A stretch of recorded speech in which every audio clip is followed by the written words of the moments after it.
Del Evangelio según San Mateo. En aquel tiempo, al llegar a la región de Cesarea de Filipo, Jesús preguntó a sus discípulos: ¿Quién dice la gente que es el Hijo del Hombre? Ellos contestaron: unos que Juan Bautista, otros que Elías, otros que Jeremías o uno de los profetas. Él les preguntó: ¿y vosotros quién decís que soy yo? Simón Pedro tomó la palabra y dijo: Tú eres el Mesías, el Hijo de Dios vivo.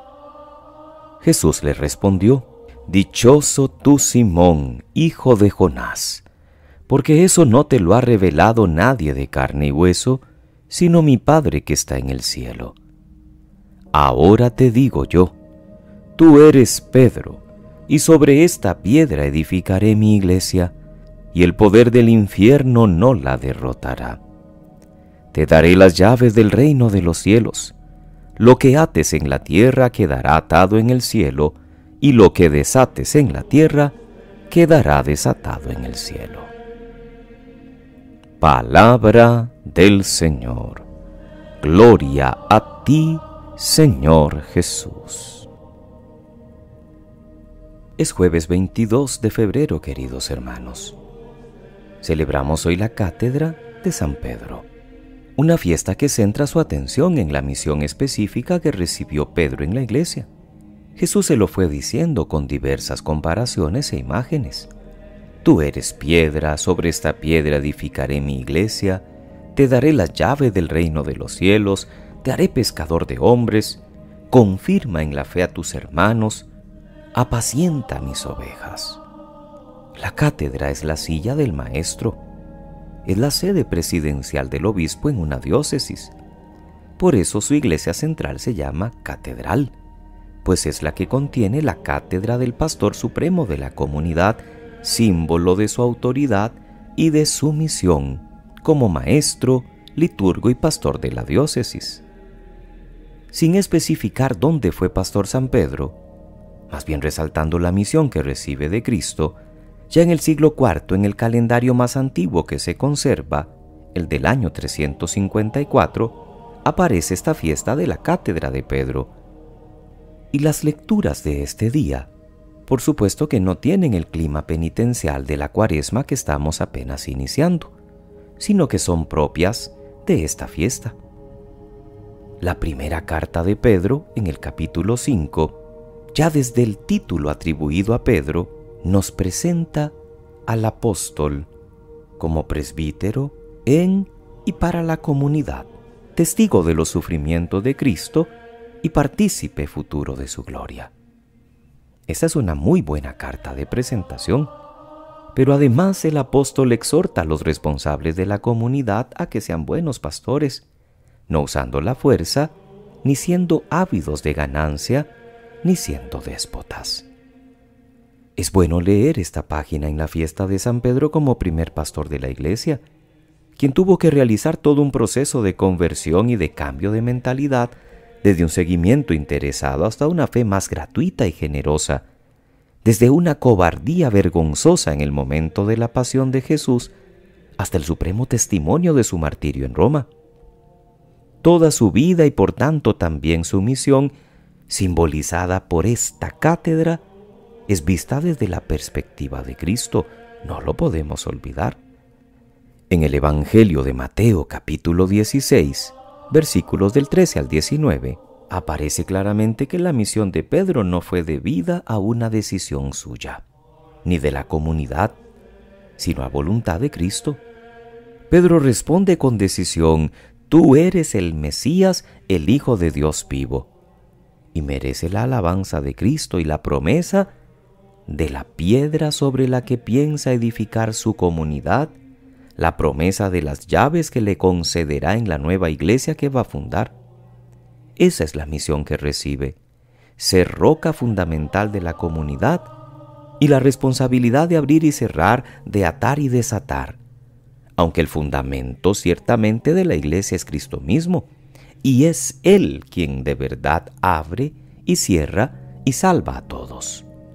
Por eso la potestad de Pedro es vicaria, porque actúa en nombre de, y por eso le llamamos vicario de Cristo, porque actúa en nombre de Cristo, nunca sustituyendo a Cristo. Por una parte, hoy es un día en que los pastores de la iglesia debemos examinarnos acerca del estilo que estamos llevando a la hora de ejercer nuestro ministerio en nombre de Cristo y de colaboradores de los sucesores de los apóstoles. La primera lectura nos decía cuáles son las consignas de Pedro. Debemos ser pastores, actuar de buena manera, con generosidad, como modelos de la comunidad. Todos, Pedro y todos los pastores, debemos espejarnos en Cristo, el supremo pastor, que será quien premiará con la corona de gloria a los que permanezcan fieles. La misión de los pastores de la iglesia se ve siempre desde Cristo. Y él mismo ha orado por Pedro, y así podrá éste a su vez confirmar en la fe a sus hermanos. El salmo de hoy también dibuja expresivamente lo que hace un buen pastor al servicio de su grey. Es el que conduce sus ovejas a los buenos pastos, es el que les ayuda a reparar sus fuerzas, el que las guía por senderos justos y prepara una mesa para todos. Por otra parte, hoy también es un día en que todos debemos crecer en nuestro sentido de iglesia, en nuestros lazos de comunión con el Papa, el sucesor de Pedro, y de los obispos sucesores del Colegio Apostólico, convencidos de que su misión viene de la voluntad de Cristo, que es quien ha querido afianzarnos sobre la roca de la fe apostólica, como dice la oración de este día.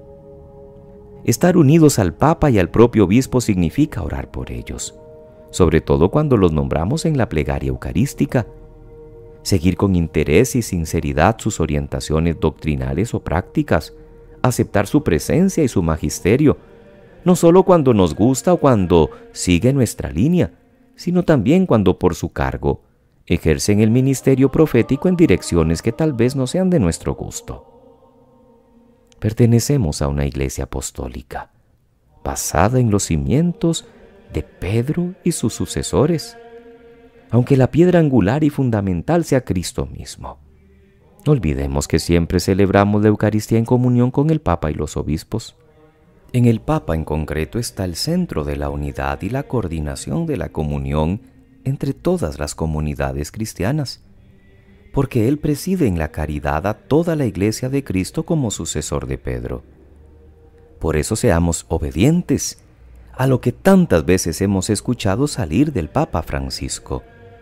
Oren por mí, dice el Papa, y cada vez que tenemos la oportunidad de verlo, vamos a escuchar ese estribillo que sale de sus labios.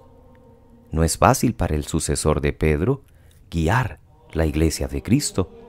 Por eso acompañémosle con nuestro cariño, pero sobre todo con nuestra oración fraterna por él. Es jueves eucarístico. No olvidemos ir a los pies del Maestro. Necesitamos seguir caminando en este tiempo de Cuaresma con la mirada puesta en el Señor. Y acordémonos de que Eucaristía y sacerdocio van de la mano.